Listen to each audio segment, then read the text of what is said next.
in Belgium, in Brussels, at the NATO headquarters, which has become almost a home away from home.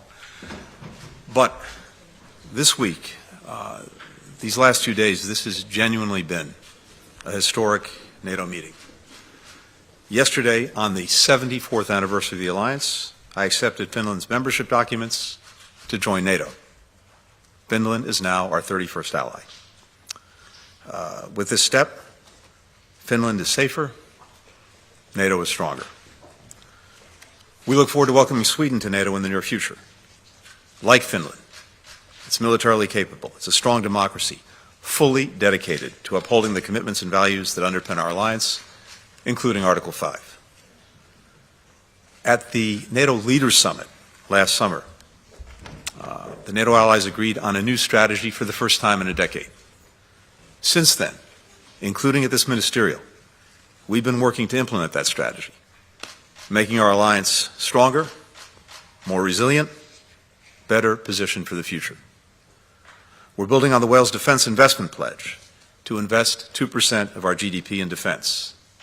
It is critical that we have the means to replenish stockpiles, to increase the readiness of our forces, to meet force generation commitments for NATO missions and operations, to keep pace with 21st century challenges. We're developing new partnerships, including in the Indo-Pacific.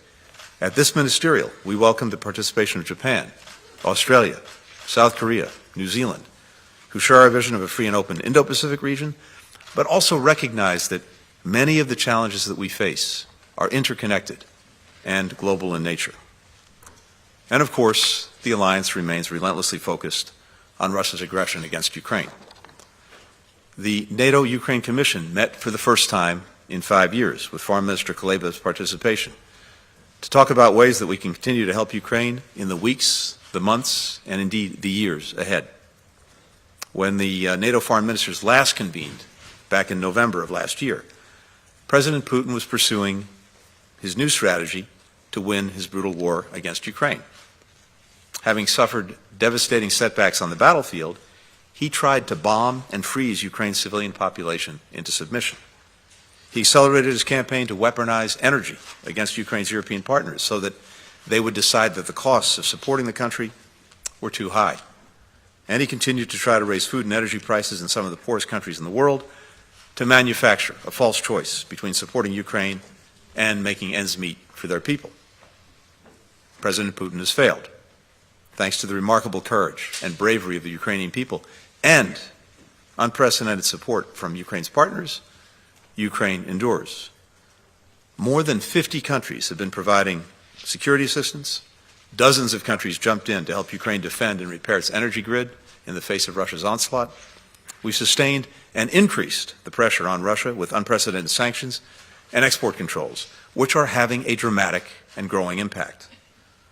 The Kremlin's usable financial reserves are plummeting. Its budget revenues from oil and gas have been cut in half since last year. Hundreds, even more than 1,000 companies have fled the country and aren't coming back.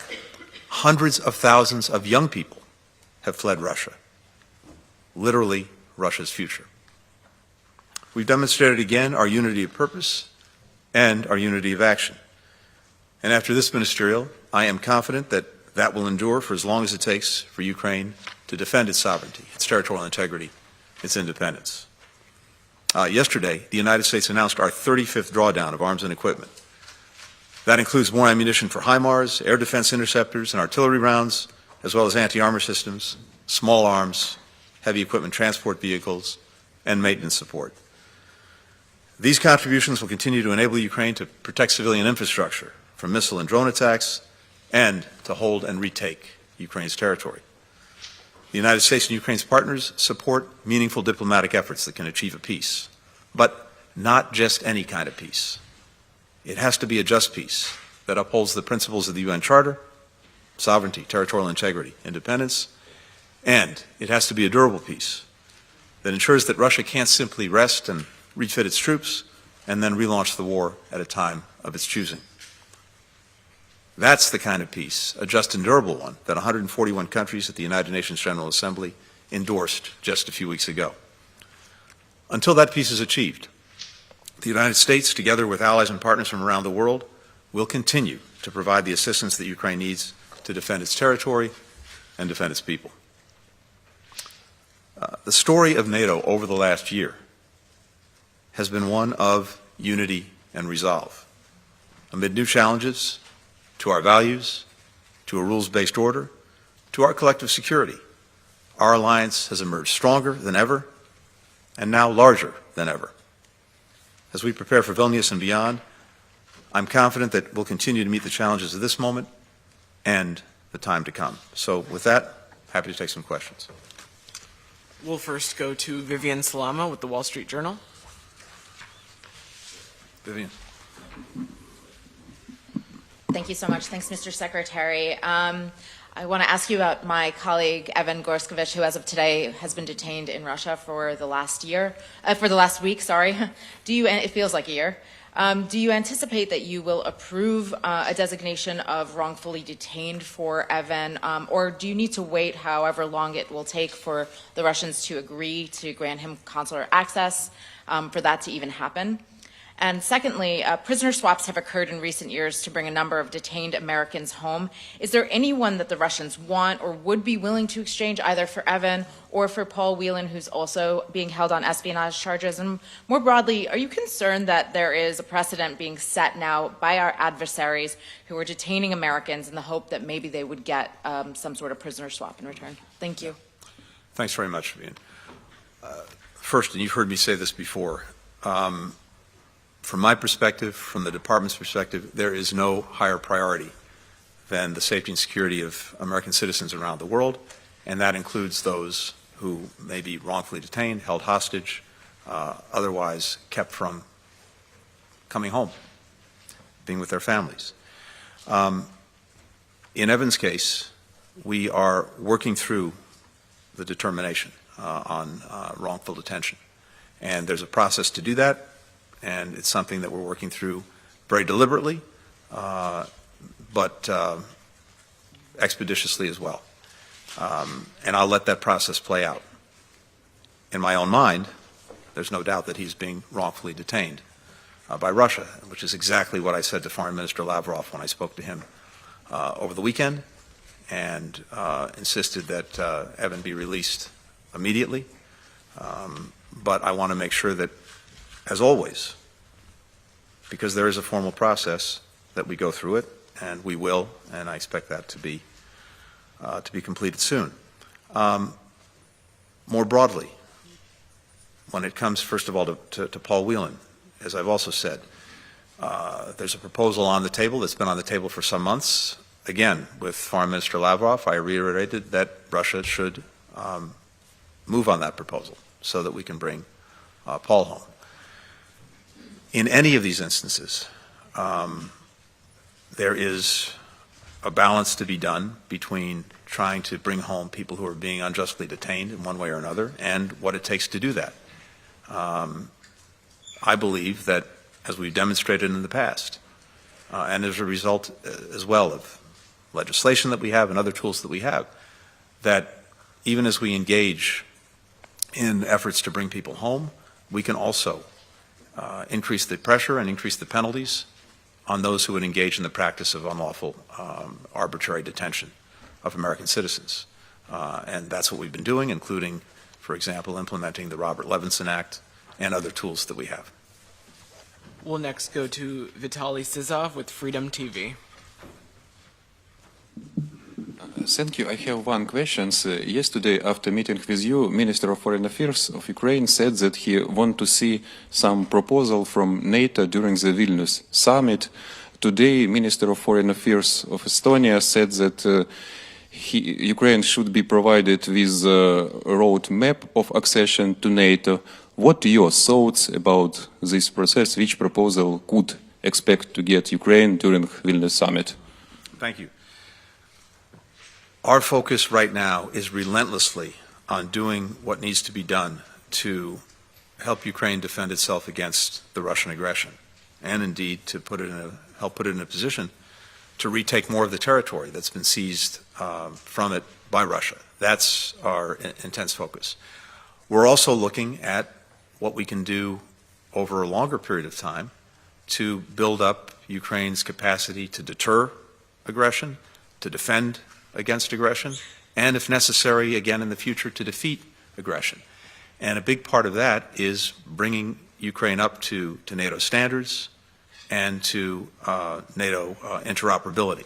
And I suspect that you'll see that focus continue at the Vilnius summit. I don't want to get ahead of the summit, but we are very focused on these very practical steps that can be taken and need to continue to be taken to bring Ukraine up to NATO standards. Of course, NATO's door remains open. There's no change in that, but we have to be, in this moment, focused intensely on the weeks and months ahead, particularly as Ukraine prepares for a counteroffensive, again, to try to retake more of its territory, as well as work that needs to be done to continue to bring Ukraine up to NATO standards and NATO interoperability. We'll next go to Kylie Atwood with CNN. Okay. Thank you. Hi, Secretary. Thank you for doing this. It was a momentous week here, but there's a lot going on at home, so I have a few questions for you. Bear with me. In terms of what happened here, obviously you said that NATO has become stronger this week with Finland joining, but how tangibly will Ukraine benefit from Finland joining NATO? And then my second two questions have to do with what is happening at home. First, President Tsai of Taiwan is meeting with Speaker McCarthy today in California. Do you support this meeting at this time? And how concerned are you about China already vowing that it will retaliate? And then my second question has to do with politics at home. Yesterday, the world watched as former President Trump was arrested. He's now the first current or former president to face criminal charges, and he's running for re-election to be president. Have any of your allies asked you about this while you've been here at NATO? And what's your response to revived concerns among allies that many of us have heard about the long-term reliability of the United States given the polarized nature of politics at home? Thank you. Kylie, last question first. As you know well, I don't do politics. I can tell you though that the question you raised about the proceedings in New York actually did not come up in my conversations with NATO colleagues, nor did I get questions about the durability of our approach. I think people are very focused on what we're actually doing, and what we're doing is a lot, including what I just went through in terms of the outcomes from this ministerial, the preparations for the Leader Summit in Vilnius, the intense focus on everything we're doing to support Ukraine, to implement the new strategic concept for NATO. That's what everyone was talking about and focused on, and also, as I mentioned, the fact that we have the growing engagement between NATO and other partners, to include our partners from the Indo-Pacific, to include the European Union. Its High Representative was here as well today. That was the entirety of the conversation and our focus. In terms of Finland's membership in NATO and Ukraine, look, in the first instance, irrespective of that question, as I've detailed at some length, a big focus of our meetings here over the last day and a half was on Ukraine and the support that virtually every NATO member is providing individually, as well as the support that NATO institutionally is providing, both in the immediate and also looking toward the Vilnius summit. I mentioned a moment ago work that the alliance looks to do to help continue to bring Ukraine up to NATO standards, NATO interoperability. And I think that's something you'll see featured at the Leader Summit. Finland's membership in NATO does two things. It, as I've said, makes Finland safer, because one of the things that resulted from Russia's aggression against Ukraine was deep and growing concern among a number of countries that they could be next. And that created what I think is truly a historic sea change in both Finland and Sweden seeking membership in NATO, and thus seeking to benefit from its Article 5 guarantees. So Finland now benefits from that. But Finland also makes the alliance as a whole stronger. And that's important in and of itself. I think it may have some additional benefits in the sense that to the extent Russia thinks about expanding or broadening its aggression, the deterrent that NATO poses to that has now become even stronger. NATO is a defensive alliance. It's not seeking to engage in conflict with Russia, but it's a defensive alliance that has to have a strong deterrent precisely because we want to make sure that countries think twice, think three times, and then don't engage in aggression. And I think Finland will, as membership in the alliance, adds to NATO's deterrent strength and, if necessary, its defensive strength. With regard to President Tsai's transit of the United States, I think the first thing to emphasize is that these transits by high-level Taiwanese authorities are nothing new. They're private, they're unofficial, but they've been going on for years, and President Tsai and her predecessors have done the same thing. In fact, every Taiwan president has transited the United States at one point or another. The meetings, the engagements that the president has also are very much in line with precedent.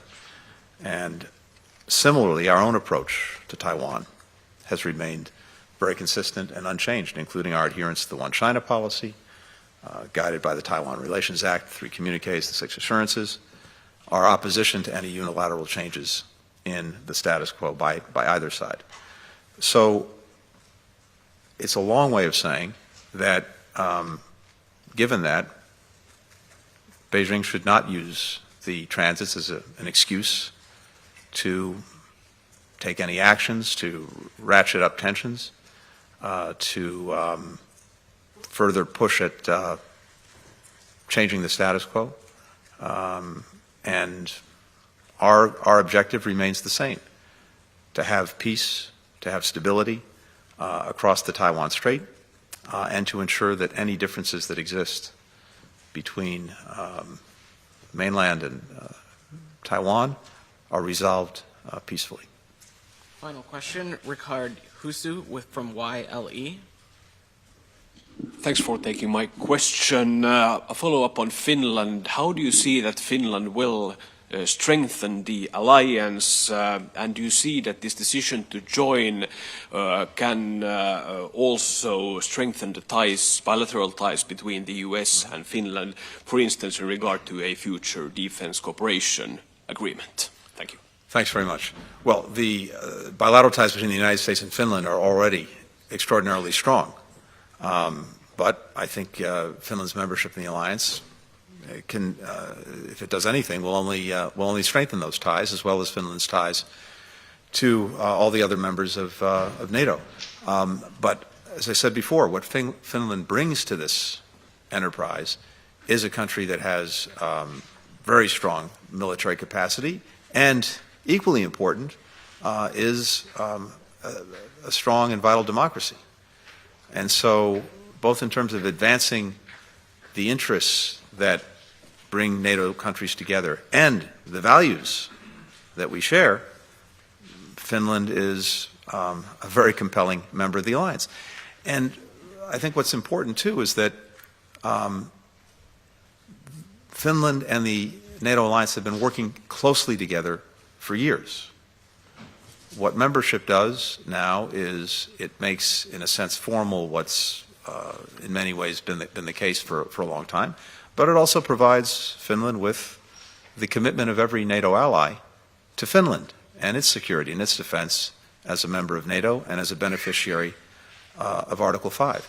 But I would anticipate that, across the board, this has the effect of just further strengthening, deepening relationships not only between the United States and Finland, but between Finland and all the other members of NATO. We also have now even more increasing overlap between membership in the European Union and membership in NATO. And that, too, has the effect of creating even greater convergence between the United States and Europe than we've seen. In fact, I think, in my experience now, doing this for 30 years in one way or another, there is more convergence than there's ever been between the United States and Europe on the big challenges and questions of our time, dealing with the Russian aggression against Ukraine, meeting some of the challenges posed by China, looking at new things from cyberspace, emerging technologies, and their impact on our security and our interests. Much greater convergence in how we approach each of these challenges than we've ever seen, and I think Finland's membership in NATO is just one more expression of that, but it really is across the board, and it's something that, from my perspective, puts us collectively in a much stronger position to deal effectively with all of these challenges. This administration started with the basic proposition that American engagement, American leadership is important. It makes a difference because in its absence, someone else may try to fill the gap, and maybe not in ways that advance our interests and values, or no one does, and then you've got a vacuum that tends to be filled by bad things before it's filled by good things. But the flip side of that coin, the importance of U.S. engagement, is that for virtually all of the challenges that we're dealing with, no single country, even the United States, can really effectively address them alone. We're much better off when we're doing it in partnership, in alliance with other countries, and where we adopt a similar approach. That's been the story of these last 2.5 years, a strengthening of our alliances, creating new partnerships to deal with some of these new challenges, fit for particular purposes, and fundamentally a much greater convergence than there's ever been between the United States and Europe, between the United States and Asia, Asia and Europe, on what we need to do to effectively deal with these challenges. And this ministerial just confirms that trend, confirms that convergence. Thanks, everybody. Thank you. Thanks very much.